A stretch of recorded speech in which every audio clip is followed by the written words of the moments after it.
26শে জানুয়ারি দিনটা আমি কিভাবে কাটিয়েছি সেটাই আজকে আমি তোমাদের সাথে শেয়ার করব। হ্যালো এভরিওয়ান, আমি শেথা। আর 26শে জানুয়ারি ছিল আলিপুরদুয়ারে ব্যবসায়ী সমিতির প্রোগ্রাম, আর সেখানে ছিল আমাদের ইনভাইট। সেখানে গেস্ট হিসেবে আমরা যারা গিয়েছিলাম তাদের সবাইকে সংবর্ধনা জানানো হয়েছিল।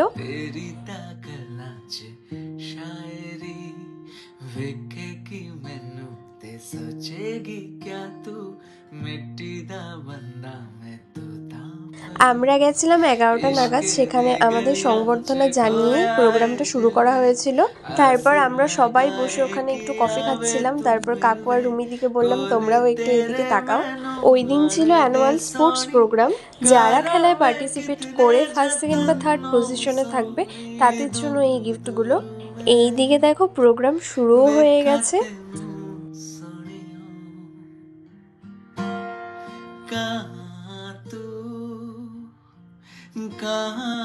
আমরা ওখানে কিছুক্ষণ থেকে প্রোগ্রাম দেখে তারপর আমরা বেরিয়ে পড়ি, কারণ আমাদের সেদিন আবার পিকনিকের প্ল্যানও হয়েছে, যেহেতু 26শে জানুয়ারি ছিল।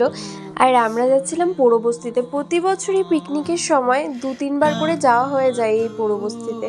এবার আমি জানুয়ারি মাসের প্রথম দিকে গিয়েছিলাম, আবার যাচ্ছি শেষ দিকে।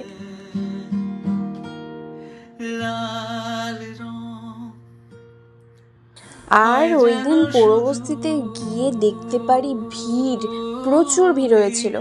আমার মনে হয় আমাদের আলিপুরদুয়ার থেকে পোড়োবস্তিতে যেতে যতটা না সময় লেগেছিল তার থেকে বেশি সময় লেগেছিল গেট থেকে আমাদের পোড়োবস্তির ভেতরে ঢুকতে। আর আমি মনে হয় আমার লাইফের প্রথমবার আমি শাড়ি পরে পিকনিক খাচ্ছি, যেহেতু প্রোগ্রাম ছিল। সেই প্রোগ্রাম অ্যাটেন্ড করতে অনেকটা লেট হয়ে গেছিলো। তারপর ডিরেক্ট চলে আসি পোড়োবস্তিতে। আর পোড়োবস্তিতে ঢুকতে ঢুকতে আমাদের 2:30টার মতন বেজে গেছিলো। আর এইদিকে আন্টিকে দেখো, আন্টি না বুঝতে পারিনি আমি যে ভিডিও করছি। আন্টি মনের সুখে টিফিন খাচ্ছে, যখনই বুঝতে পারছে দেখো কি রিয়াকশন দিল। তারপর আমরা চলে গেছিলাম মোমো খেতে। আর সেখানে গিয়ে কিছু সুন্দরীদের সাথে দেখা হয়ে যায়। আর সুন্দরীরা তো জানে আমি ব্লগ বানাবো, তার জন্য দেখো কি সুন্দর সবাইকে হাই বলে দিচ্ছে। তারপরে আমাকে দেখো আমি মাটন রান্না করছিলাম। না মিথ্যে কথা বলবো না, আমাদের রান্নার ঠাকুরই মাটনটা রান্না করেছিল, আমি শুধু একটু ভিডিও করছিলাম। পিকনিকের রান্নার তো জোরদার আয়োজন চলছে, যেহেতু আমরা লেট করে এসেছিলাম, কিন্তু সবাই তো আগেই চলে এসেছিল, তাই রান্না আগের থেকেই করা হচ্ছিল।